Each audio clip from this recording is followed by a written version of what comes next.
When I was in high school, I did a term paper on cults. I did a lot of research. Back then we had to go to the library. I'm not trying to tell you how old I am, but anyway, I did a lot of research. I learned a lot of things. And interestingly enough, during my interview with Dana Morningstar, when I asked her, how do you explain narcissism and a narcissistic relationship to outsiders, she said, it's a lot like being in a cult. And you know what? I think there's something to that. If you've ever struggled to explain what life is like with a narcissist to someone who hasn't experienced it, this video is for you. Today, queenbeing.com, I'm going to share with you exactly how living with a narcissist, being in a relationship with a narcissist, is very much like being a member of a cult. Bear with me. I'm going to explain it all in this video, and I'll share with you Dana Morningstar's thoughts on it as well. So, let's get started. My name is Angie Atkinson, and on this channel I offer free daily video coaching to help you discover, understand, and overcome narcissistic abuse in toxic relationships. I like to call it toxic relationship rehab. So if that sounds good to you, hit that subscribe button and we'll get going. So before I get started, I just want to share with you really quickly, this is the definition of a cult. Take a look. A cult is defined as a social group defined by its religious, spiritual, or philosophical beliefs, or its common interest in a particular personality, object, or goal. And when you first meet the members and learn about the cult, well, chances are that you aren't really aware of what you're getting yourself into. The members and the leaders show you their very best, and they draw you in with a process that's very similar to love bombing. While they seem to be generous and loving, often using your own childhood wounds as sort of a way into your heart, they're nearly always based on the cult leader's desire for personal gain in one way or another. The tactics that narcissists tend to use to manipulate us, control us, and take over our lives are very similar to those used by cult leaders. So if you've experienced a narcissist in a relationship, listen up and tell me if you agree with me and with Dana on this idea. So I'm going to share with you what Dana Morningstar from Thrive After Abuse said about how narcissists are similar to cult leaders. Take a look. I would say it's a lot like being in a cult. Yeah. And that you don't, I mean, nobody's in a cult. Nobody in a cult thinks that they're in a cult. Right. Just like nobody that's in an abusive relationship thinks that they're in an abusive relationship. And that to me is one of the most important messages in all of this. Is so many people out there think, oh, well, all relationships take two people, and that their partner's behavior is somehow in response to their behavior. And that's not the case when you're dealing with a pathological personality. So I just try to explain to people, it's the level of manipulation is just off the charts, and you don't realize it when you're in it.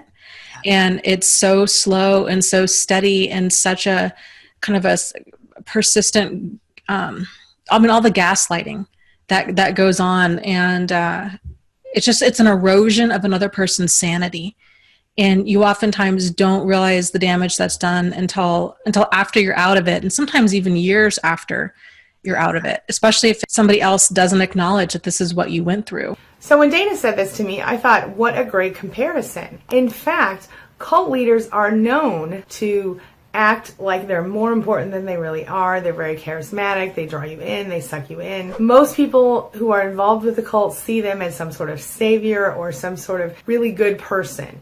And you see that a lot with narcissists, with people who don't know them very well, right? As a member of a cult, your rights are absolutely not as important or even relevant when it comes to the cult leader's rights. The cult leader always is the most important person in a cult. And as a member of a cult, you are taught very quickly that your wants, your needs, your desires, they need to be pushed aside for the well-being of the whole group. Just like narcissists, cult leaders tend to see people who are outsiders as enemies. And members are required to devote all of their time, their energy, their money, etc., to the cult leader and the good of the group. They are considered, the cause or the leader of the group, whatever the cause is. They tend to become the center of the cult member's life.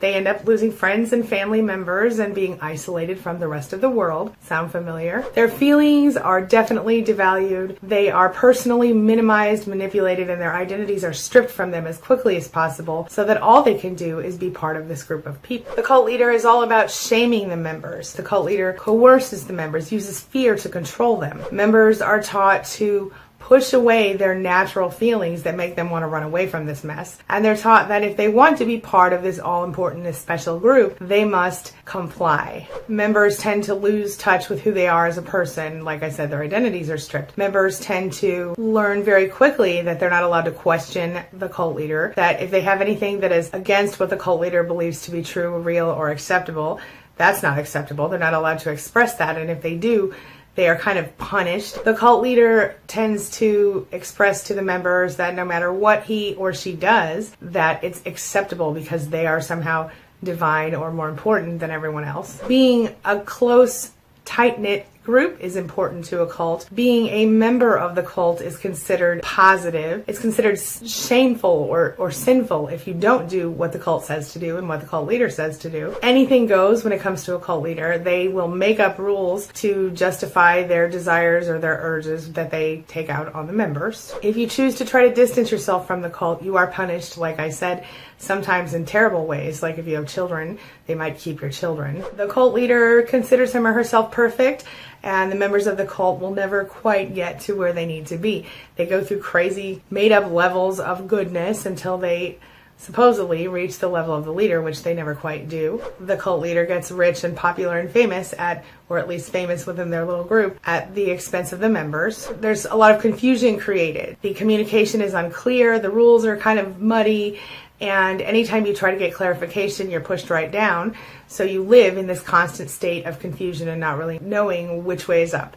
Very similar to gaslighting. Cult members are encouraged to be exactly as the leader wants them to be, so they change their style of dress, their hairstyles, things like that. And doing what the leader says is good and right and correct, well, that's shown to the cult members as sort of, here's your path to rightness. Here's your path to finding true peace and happiness in your life. Your true path, in my opinion, to finding happiness in your life is to find what makes you happy and follow that thing. Whether that is to become some artist or a creator or a baker, it doesn't matter. Whatever makes you feel like you are your very best self, the best possible version of who you can be, that's who you should be working toward becoming, not whatever your cult leader or narcissist says you should be. I want you to remember that no matter what anybody tells you, you have the right to think, feel, believe, do, be, have whatever you want.